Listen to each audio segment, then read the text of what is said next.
adoption of the consent agenda. As most people already had this, their presence in the agenda was posted Friday or Thursday, actually. We need a motion to accept it. If anybody needs a second to read over it, then just let me know. We'll give you a second to read over those minutes.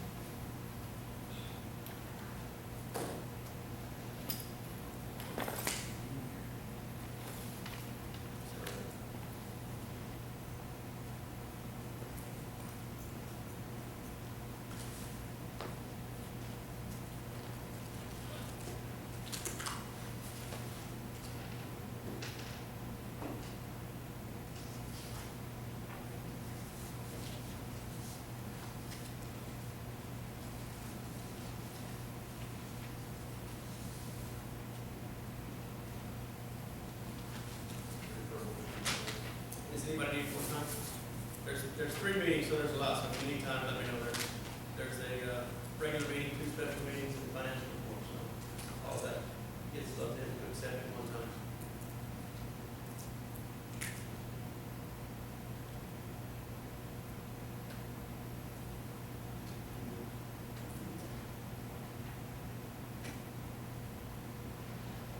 I move that we approve the June 10th, June 21st, and July 1st, 2015 board meeting minutes.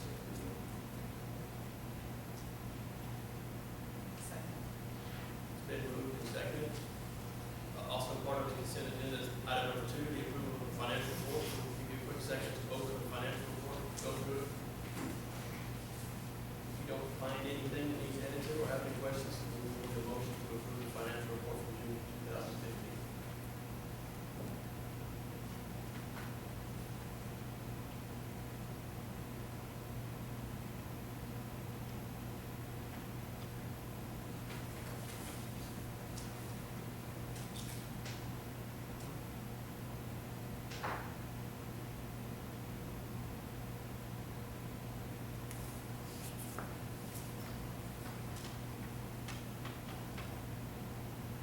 I think that's all I did in my motion. I could amend it to include the financial report as well. That's good. Yes, I'll second. Okay. The motion has been amended and seconded to include the approval of the financial report as part of the consent agenda. So we will vote on the motion, the consent agenda on all 4 items. All in favor to approve, say aye. Aye. Any opposed? Okay, the motion carries 5-0. We will move on to the section, and this is you haven't noticed, this is the format for the agenda too, so we're going to lump all the action items in one section, yet we're going to pull each one of them.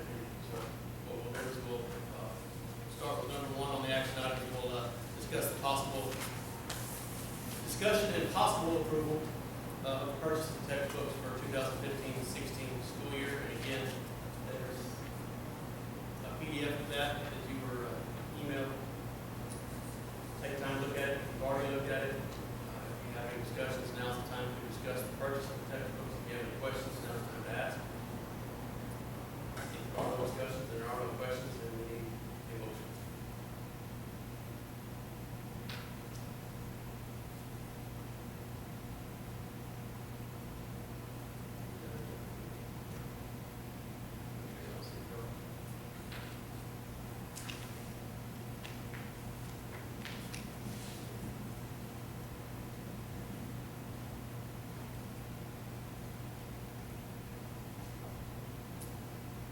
Everybody on the attachment of the textbooks 2015-16, you see the half page listed there.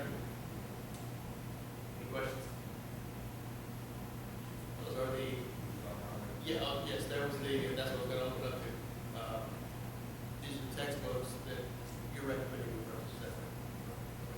So it is my recommendation that the board approve the purchase of the textbooks for the 2015-2016 school year as presented.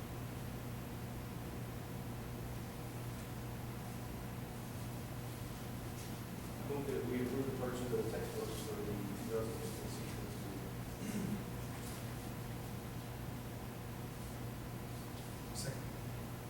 been moved and seconded, all approved, say aye. Any opposed, same sign. Okay, motion carries 5-0. Move on to action item number 2, which is the discussion and approval of the resolution to authorize superintendent to hire contractual personnel from July 16th, 2015 to August 31st, 2015. And what this is just an effort to extend some of the special meetings that we just approved on the minutes. You want to explain? Yeah, it's, I'd say that's one of the purposes. The main purpose is, as you know, as we get closer and closer to the start of the school year, it's harder and harder to find employees.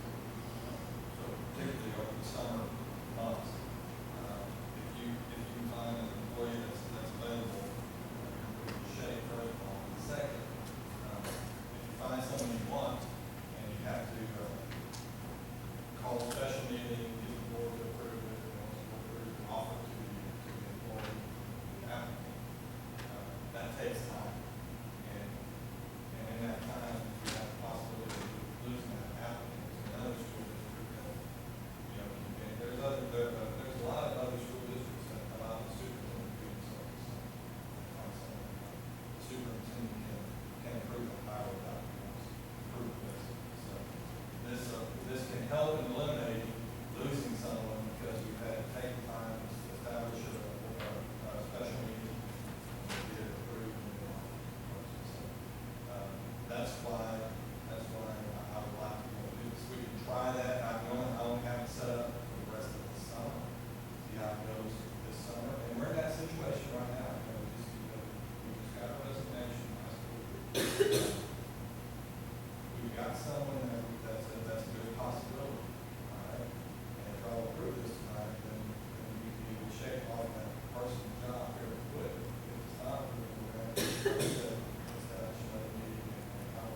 third action item, which is the discussion and possible approval of the 2015-16 appraisers and calendar for the Texas Teacher Evaluation and Support System Evaluation Program. So there's a link there. You can click on your link, Mr. Taylor.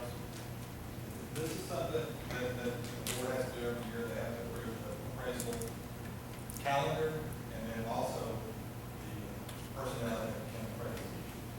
So that's what we're bringing to you tonight. Now, remember, we are going to a different appraisal system this year. We've been using what's called PDOS. I don't even know if I can tell you what that stands for. Professional Development Appraisal System. Appraisal System. I was going to be no. And we're going to what's called T-test, and that stands for something else.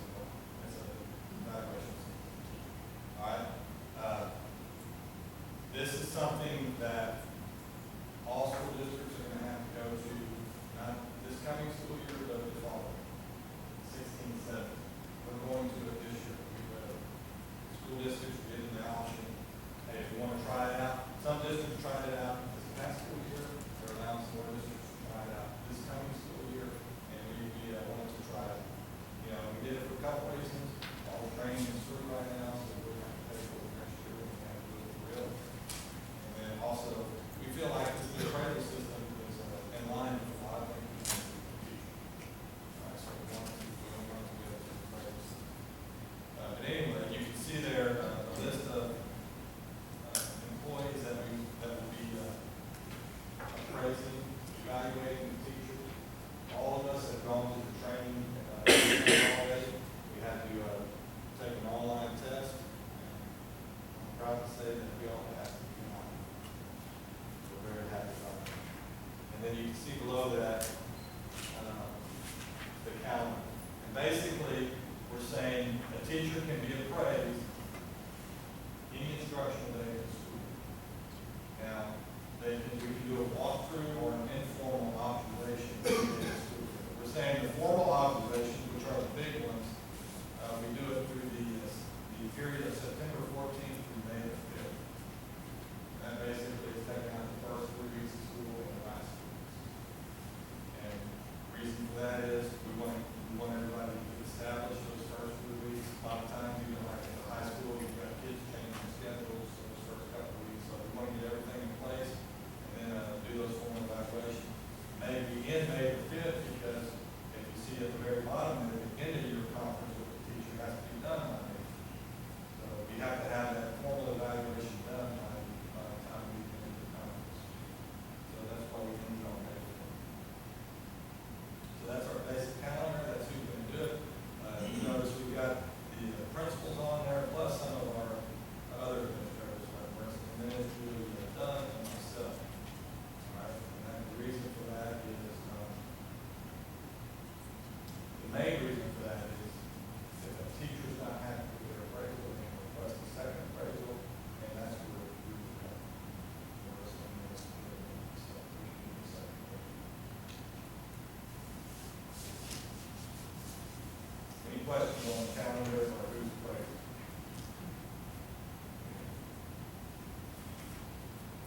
If there are no questions, we would need entertaining motion. I move to approve the 2015-2016 appraisers and calendar for the T-test evaluation program as presented. It's been moved and seconded. All in favor, say aye. Any opposed, same sign. Motion carries 5-0. The final action item on the agenda this evening is the discussion of possible approval of the 2015-16 student code of conduct.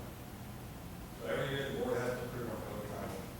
We use the TASB student code of conduct model. They email it out to us every year. Mr. Pavella is kind of in charge of the student code of conduct. The high school principal has always done that because they're usually the one that's using it the most around the school year. So Mr. Pavella is going to kind of go over the big changes, which I don't think there was, but anything that you want to say about the student code of conduct? Again, it's a TASB model, so it's sent to us, and then as a district, you get to select kind of the different options. So us, it's inputting our website, it's kind of the call to order of who, if you have questions or if you're doing a grievance, kind of what the order of who you first. So us will be the campus principal and the superintendent, and then comes to the school board. So every district will have different selections. Another thing that was different is now, instead of just saying the campus principal is responsible for behavior, there is now a new title called the campus behavior coordinator that gets linked in with where there's discipline. Other than that, it's the same format that we used prior. There's no other changes. Again, there was nothing inserted other than those selections that you choose A or option B, depending on how your school system runs.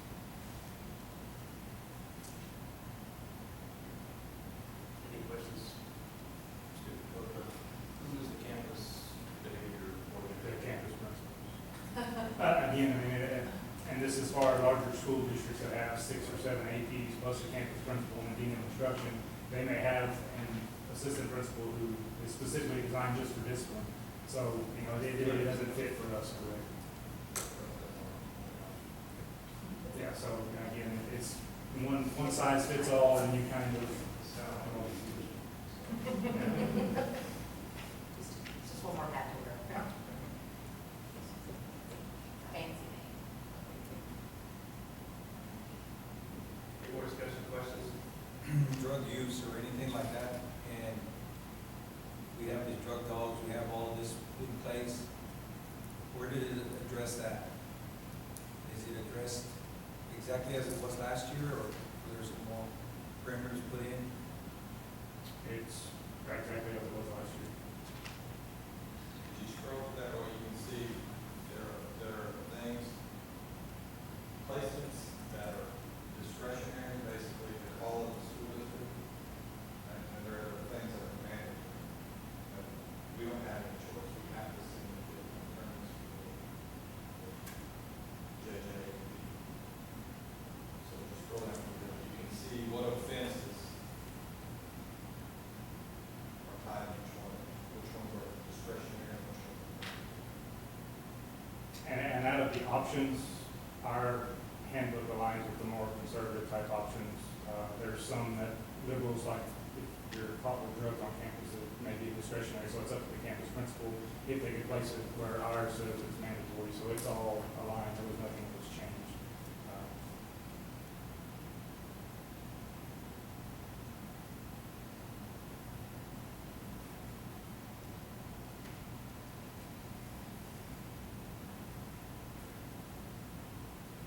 Anybody else?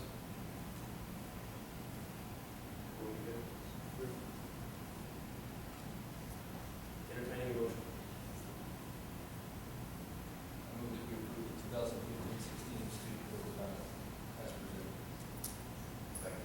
It's been moved and seconded, all in favor, say aye. Any opposed, same sign. Motion carries 5-0.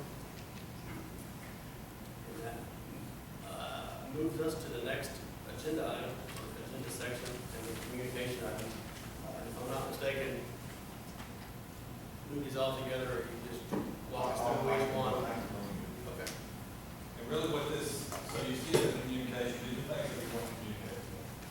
And the first section is future items. So these are items that are going to be on the August agenda that we want to present to y'all now, so that y'all can become aware of it, right? First of all, if you have any glaring questions right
the first item, for the future events is the, student parent handbook. I have elementary and junior high. We're gonna do the high school one tonight because high school needs theirs, ready to go at the beginning of August when they have their student, registration. Junior high and elementary don't need them before our next board meeting, so we can wait on theirs and it gives them a little bit more time to prepare their handbooks. So, next month, we'll come to y'all with the elementary and junior high handbooks, student handbooks, parent handbooks. And, what the principals will do is they'll present any major changes that they have in those handbooks. This is not an item that y'all take action on. This is more of just an FYI to y'all. Hey, here's some things that we're looking at doing, changing on each one of these camps. Okay, and y'all can ask the principals at that time if you have any questions. So we'll bring that to y'all next time. So any questions, concerns with that one right now?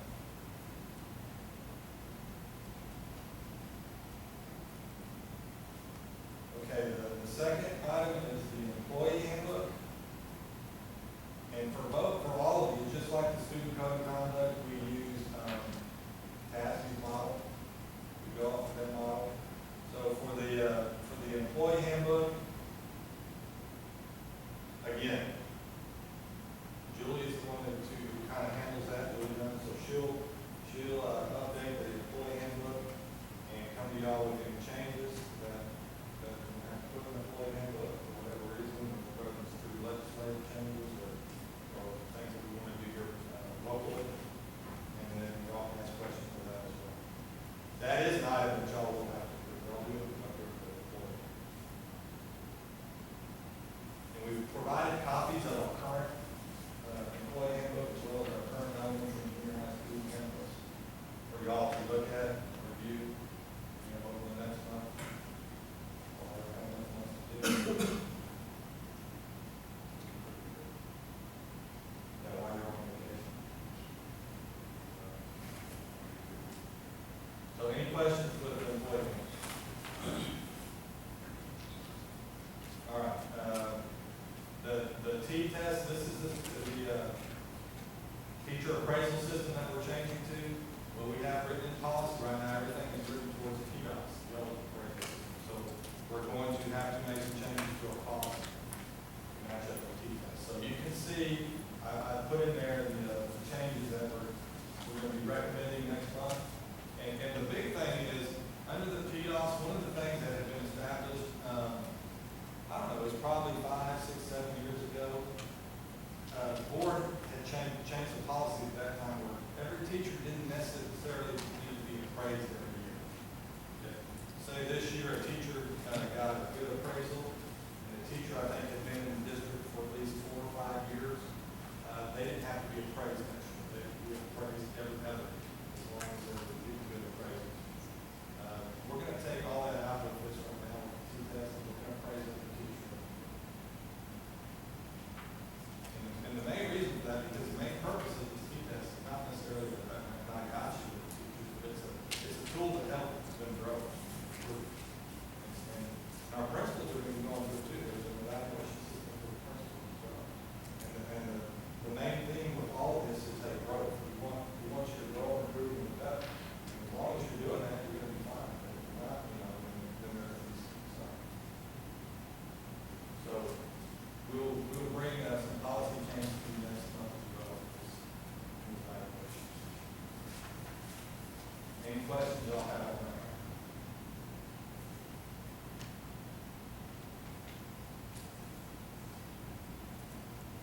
All right. Standard operating procedures. And this is written in our standard operating procedures that the board is supposed to review the operating procedures once a year. And if there's any changes that need to be made, they're made. And our operating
I would like that we review, I would like to put in a review in June and then, update as needed in July.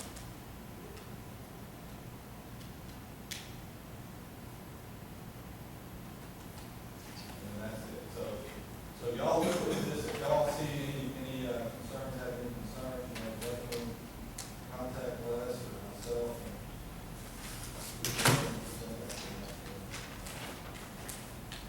Anything that y'all want to discuss on the operating procedure right now?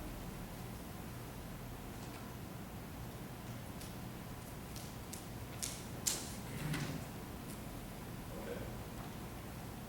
And then the last item that we will be looking at next month is the budget for the Wilson County appraisal system. Y'all will have to approve that budget, approve the budget. But I wanted to review tonight the fees. You know, we pay, basically pay them for two things. We pay them for appraising our property, and then we pay them for collecting our taxes, our school taxes. And if you look at the sheet I provided y'all there, you can see over the last 3 years, we've gone from a total payment to the appraisal district of $78,877 to $159. I'm sorry, about $159,000. $159,000. Okay, so it's almost double. All right. Now, why is that? Basically, they set their rates off of our property values. So as our property values rise, their fees are going to rise. So you see the first part is there, the appraisal district operational fees. That's all based off of prior year tax levy. So as our taxes have increased, and they're a year behind, remember they're looking a year behind, as our taxes have increased, their operational fees have increased. And so you can see this coming year, it's about the same as last year, right? About $1,000 more. So that is because remember, the last 2 years, our values have leveled off. Right? We're about at 460 the last 2 years. So that's matching up as far as the fees. You see the collection fees, right? The tax collection fees, they're based off of what they call parcels, which are basically all the accounts. Right? All the appraisals. So they're saying that those parcels have raised from 4,500 to 5,100 to almost 7,000. I had a big question with this. I asked, why did our parcels increase so much from 14, 15 to 15, 16? Because our values pretty much stayed the same. Right? First of all, the parcels are on current year, which make our income even more solid because our values have decreased. So why are our parcels going up? And so they looked into that a little bit, and they said it's all with the minimum. And somehow our parcels have decreased or increased from last year to this year with minerals. And in minerals, we were at about 1,700 last year. We're going to be about 3,000 this year. And I couldn't understand that, and she really couldn't explain it. So she was going to look into that a little bit further, and they're trying to get that. I got no answer. But you can see our bottom line is our prices increased a lot. Now we've looked a little bit into what would it take, what would it cost to do the tax collections on our own? Carn City, I hate to do that. I had a little bit of conversation with them. And right now, at this price, it would be pretty close. I don't think we would save much of it. But if for some reason it continues to go up, I think that's something we can consider. I'm going to look at it to still a little bit more. Right now, we wouldn't save a whole lot.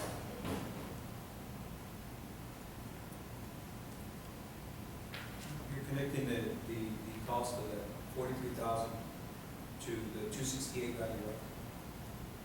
That would be, because it's prior year, and then the 99 to the 466, Yes.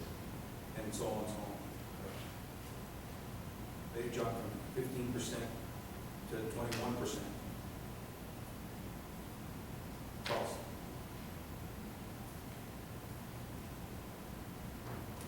Correct. Well, I guess their values are so much higher, right? The cards not, cards. Yeah, Carson City, graduated from the, so because Because of that. I think they're, this is good.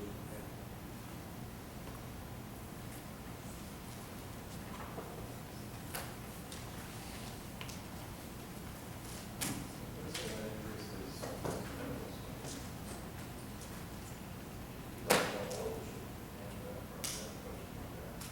But in next year, we should see a drop in operation.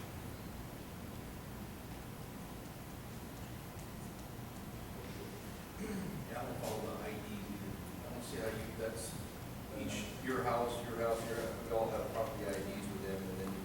But it's all in the middle. Yeah, but that's like saying, just cause, it just happens that way. I would demand a pretty thorough explanation, or they should be able to explain it to you. Intelligent.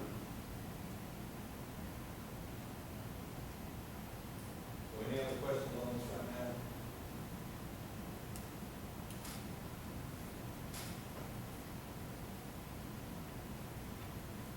All right, so those are all things that we'll discuss next month. If y'all have questions in between, please feel free to give them to us. All right, so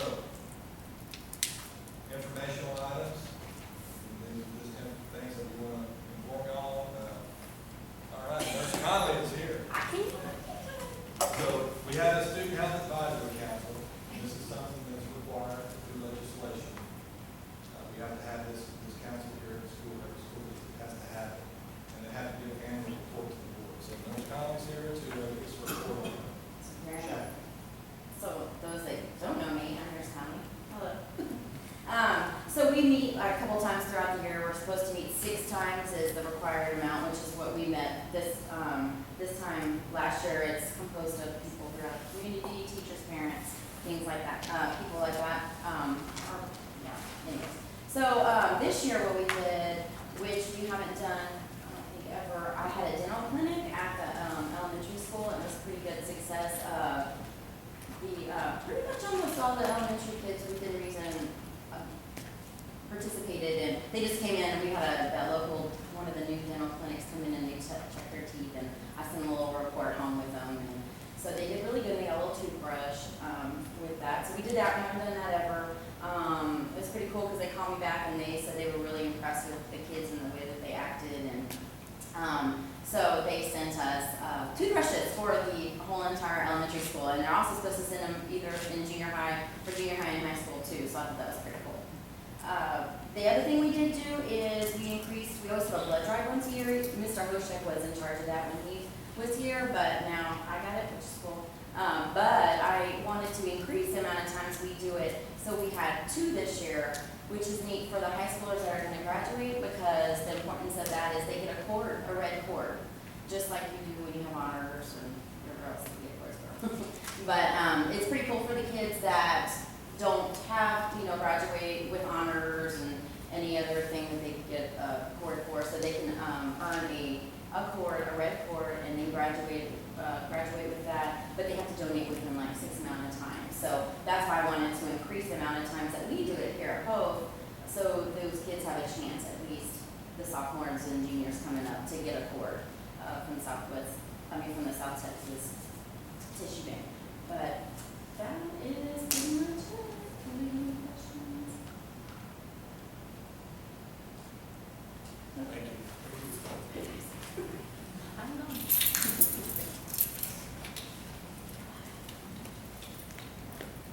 Okay, and my update, community and student engagement. So this is something that we have to do, this is part of House Bill 5, this is something we have to do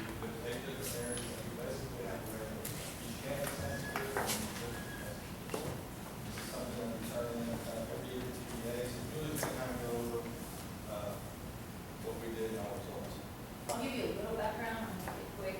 But when this first came out in House Bill 5 and they said evaluate yourself and then report it, I thought, who's gonna say that we're not good at something? But then when we started really looking at it and saying, this is an opportunity for us to highlight things we think we're doing good and really evaluate things that we may need to improve in. And if you see the 9 areas that are looked at, the compliance one is already looked at by the state. But the other 8 areas really aren't evaluated as part of the school. Any of those evaluations we get are accountability. So it gave us an opportunity to really look at some things that maybe we could do a better job of. And we got to write the questions ourselves, which what I did was I got ones that several other schools and some other organizations had out there and tried to find the questions that apply to us, and we will continue to update those questions. But one of the things that I thought was very interesting in compiling this data, when I looked at last year's data, some of the things where we showed that we weren't quite happy with it, maybe it was unacceptable, we changed and we did a better job this year. But yet we've highlighted some new things this year. So, and these are the type of things that the state, new legislation that just passed, and there's more a movement to start looking at some more of these community and local things and getting away a little bit from just test work. So I think this is an opportunity for us to grow in some areas that we can look at and really highlight some of the things we're doing to support children in ways other than just test books. So I think it's a real positive. You can see the elementary, and what they did, each campus and their campus improvement committees, site-based committees got together and they evaluated this. And so we looked at it based on percentages. We set up a table where X percent, kind of like how you would figure grades, A, B, or C, but we put exemplary, recognized, acceptable, unacceptable. So you can see that overall, the elementary graded themselves pretty well, but the thing that they felt like they needed the most improvement in was 21st century workforce development. And you think, okay, elementary kids working, but there's a big movement in House Bill 5 to start making kids or students aware of careers and possible career options associated with different academic areas, even as low as kindergarten. So that's one of the things I think working with our career and technology department and some of the things that this Region 20 Career Tech department is doing. We're part of a co-op there. We can start doing some things at our elementary to start working with our students on some possible career paths and some things they might can explore. And then also the educational programs for GT, they rated as only acceptable, and I think part of that was we changed the way we were doing GT at the elementary last year, and it is something that we still need to improve on. At the junior high, they rated themselves either recognized or exemplary on everything, and based on some of the things we're getting from the state on the junior high, a lot of things are going good there, but there's always room for improvement. The high school, you can see, rated themselves unacceptable in digital learning, and you can see, with the way we're upgrading with this new building, I think some of that's going to change. We're putting a lot of technology in there. They're acquiring more devices through some of the foundation grants and some other things like that. So it's kind of one of those things when you realize you become more aware when you look at something, and then you can figure out how to do better. Also, their community and parent involvement, which that's always a challenge as the students get older and older, is keeping their parents involved. So I'm sure that's something they're going to be working on. And then fine arts, I think there's some interest there in expanding some of the things we offer at the high school if we can. What the like to actually have an art class, which we just right now at current personnel, nobody's certified in that area. So one of the things we can work with is try to grow one of our current teachers in that area, or when the job opening does come up, we can see if maybe somebody who has a special interest in that or something we can look for. But we are expanding those offerings a little bit within the music department and in the smart lab too, and some of the fine art type things we're able to offer in those things. And then the alternative center we don't really rate because we don't have any teachers there, we just send students there. So hopefully as little as possible. Same thing with JJAE. The Choices program, we were required to evaluate, and if you're not familiar with that, that's just a computer-based learning program that was housed at the Alternative Center for some of our students that probably were not going to continue in school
We have a few changes, not too many. The way we come about this, I met with each teacher twice a year at the end of each semester, ask for input, different situations that happen throughout the year, ways that we can make the campus better. So this is kind of what we are changing for this year. Last year we had quite a few changes. This year there's not so much. Page 33 is the girls' dress code. We are actually going to put a measurement on any garment that runs across their shoulder. It's got to be a minimum of 2 inches wide. It was kind of a gray area as it was worded previously. So we looked at other handbooks, and this is the way a lot of other handbooks are worded.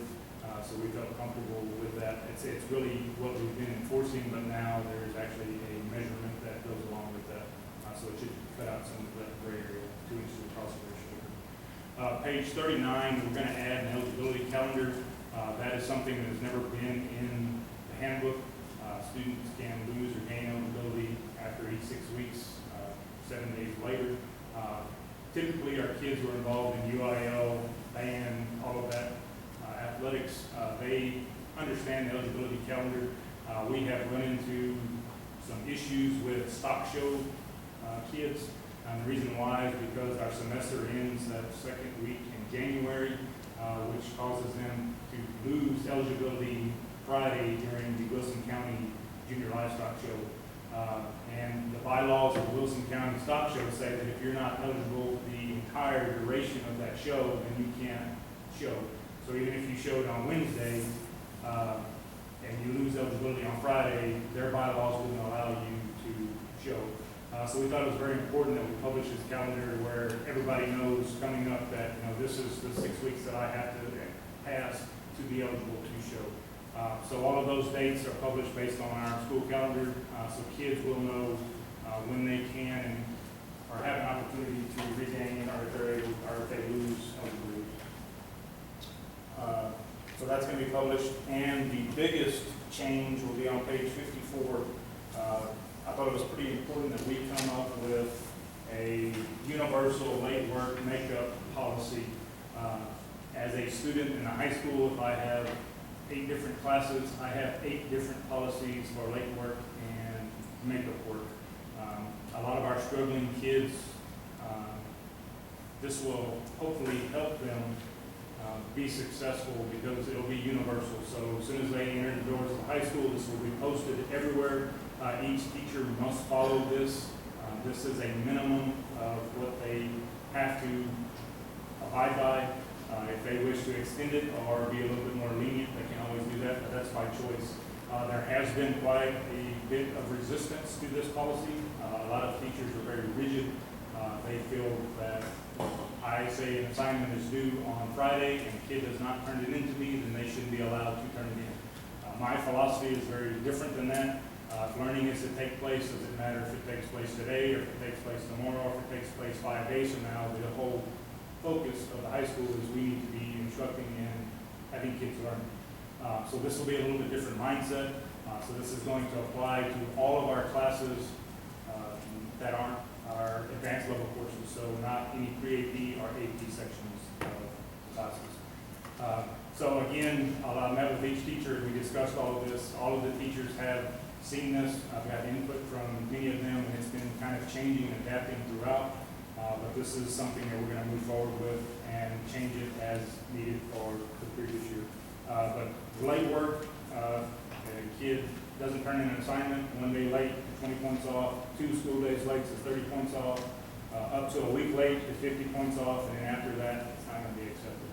And again, some teachers do allow kids to turn in assignments as soon as they do them. It could be 3 weeks, 4 weeks later. But then again, this is a minimum that they have to abide by.